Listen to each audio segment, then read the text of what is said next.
اللہ کا ذکر کرنے کے لیے اس مجلس میں محض تشریف لائے ہیں، بغیر کسی تعلق اور بغیر کسی دکھاوے کے۔ اللہ ہم سب کو اجر عظیم عطا فرمائے۔ قرآن حکیم فرقان مجید کی میں نے آیت پڑھی جس میں اللہ فرماتا ہے مجھ تک رسائی حاصل کرنے کے لیے کوئی ذریعہ پکڑو، کوئی میڈیم پکڑو، کوئی رستہ پکڑو، کوئی طریقہ پکڑو۔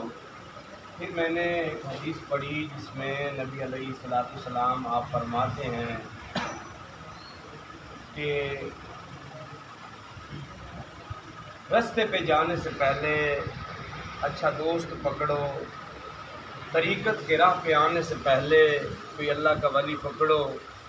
اللہ ہمیں سمجھ عطا فرمائے۔ صرف ایک ہی حدیث آپ کی نظر کرتا ہوں کہ حضرت سیدنا اویس کرنی رضی اللہ تعالیٰ عنہ، کیونکہ ہمارے سلسلہ کے آپ بھی روحانی پیشوا ہیں اور آپ کے ذریعے جو بھی آپ کا مرید ہوتا ہے ڈائریکٹ نبی علیہ السلام کا انہیں فیضان ملتا ہے۔ حضرت سیدنا اویس کرنی رضی اللہ تعالیٰ عنہ، آپ نے والدہ کا احترام کیا، مقبولی والدہ، بوڑھی والدہ کا احترام کیا۔ یہ مجالس جو قائم کی جاتی ہیں محض اخلاقیات کو درست کرنے کے لیے اور قلوب و اذہان کی زنگ کو دور کرنے کے لیے منعقد کی جاتی ہیں۔ حضرت سیدنا اویس کرنی رضی اللہ تعالیٰ عنہ آپ اپنی والدہ کی خدمت کرتے رہے، لیکن دل میں سچا اور سچا عقیدہ تھا، محبت تھی، عشق مصطفیٰ تھا۔ یہ جو حدیث آپ کو پیش کر رہا ہوں یہ سلطان اولیاء حضرت سیدنا سلطان باہو رضی اللہ تعالیٰ عنہ آپ نے بھی اپنی کتاب کے اندر اس کو درج فرمایا ہے اور ذخیرہ حدیث میں بھی موجود ہے۔ کوئی کہانی نہیں ہے، قصہ نہیں ہے، بلکہ حدیث رسول ہے۔ حضور کے عشق میں اور حضور کے فرمان پہ عمل پیرا ہوتے ہوئے بوڑھی ماں کی خدمت کے لیے نبی پاک صلی اللہ علیہ وسلم کی بارگاہ میں بظاہر آپ تشریف نہیں لے کے گئے، بلکہ دل میں محبت رکھی۔ میں دل کی بات کر رہا ہوں اصل میں، چونکہ میں نے پچھلی مجلس میں کہا تھا کہ کعبہ کس نے بنایا ہے، تو سب نے کہا کعبہ سیدنا ابراہیم علیہ السلام نے بنایا۔ جس کو بسانے کے لیے، جس کی بارگاہ میں جانے کے لیے، جس در پہ جانے کے لیے، گناہوں کو مٹانے کے لیے ہر بندہ دل میں توجہ رکھتا ہے، شوق رکھتا ہے، ذوق رکھتا ہے، لیکن یہ جو دل ہے نا، دل ہمارے اندر، یہ حضرت سیدنا ابراہیم علیہ السلام نے نہیں بنایا، یہ خود رب اللہ نے بنایا۔ سبحان اللہ۔ دل کی بات کر رہا ہوں، یہ دل اس رب کا گھر ہے، اس کو بھی آباد کرنا ہے جو اس نے خود بنایا ہے۔ ابراہیم علیہ السلام کے بنائے گھر کو بھی آباد کرنا چاہیے، لیکن اس دل کو آباد کریں گے اور زیادہ لطف ملے گا کیونکہ رب نے خود بنایا ہے۔ خیر، حضرت اویس کرنی رضی اللہ تعالیٰ عنہ آپ نبی علیہ السلام کے ساتھ والہانہ عشق کرتے تھے، تو حضور علیہ السلام نے آپ کا مقام ظاہر کرنے کا مناسب وقت سمجھا تو سیدنا علی پاک اور سیدنا عمر فاروق رضی اللہ تعالیٰ عنہ دونوں جلیل القدر صحابہ کرام کو اپنا جبہ شریف دے کے بھیجا کہ جاؤ اس اللہ کے ولی کو کہنا کہ میری امت کے لیے دعا کرے۔ نبی پاک کو دیکھا بھی نہیں، صحابیت کا رتبہ بھی نہیں، تابعیت کا رتبہ بھی ابھی تک نہیں پائے، اب تابعی بنانے کے لیے حضور نے اپنے اصحاب کو بھیجا کہ جاؤ اس بندے کے پاس اور اسے میرا جبہ دینا تحفے میں، جب تم تحفہ دے لینا اس کے بعد دعا کروانا امت کی بخشش کے لیے۔